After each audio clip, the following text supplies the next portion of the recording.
Every Canadian who has a partner from another country knows how difficult it can be bringing them here to live. People who have applied describe roadblocks at every turn and mounds of red tape, making it a slow and agonizing process.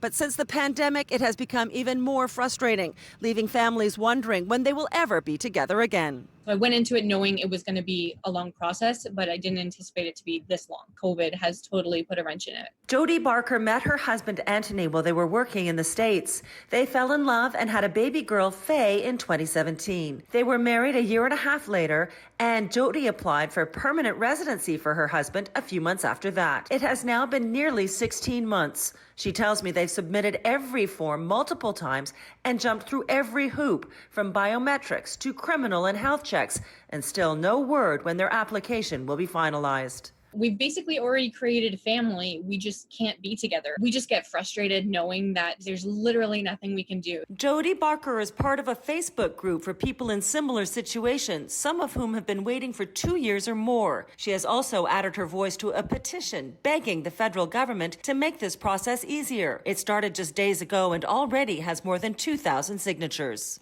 People are desperate for help. Jenny Kwan is the federal immigration critic for the NDP. She says these delays existed long before COVID, but since foreign visa offices closed in March, it has become much worse. The Immigration, Refugees and Citizenship of Canada Ministry has pledged that applications will be processed within 12 months, but Kwan says that does not happen in many cases.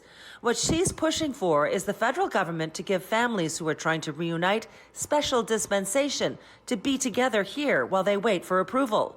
Right now, all they can do is apply for a visitor's visa, which is routinely denied based on the government's suspicion that the applicant will try to stay here permanently. And that's just absurd. Like, it makes zero sense whatsoever. That's why I'm calling for a special consideration for these special visas for spousal sponsorships.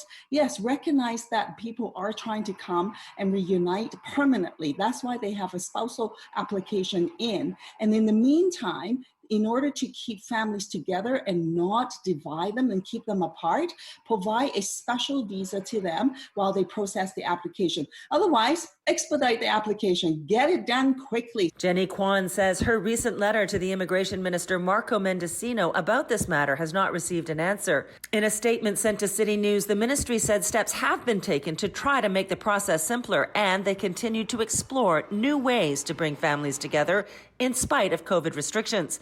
But that is little consolation to Jody Barker. Every single day I wait for an email from immigration saying, hey, you're approved. And every day it's a letdown.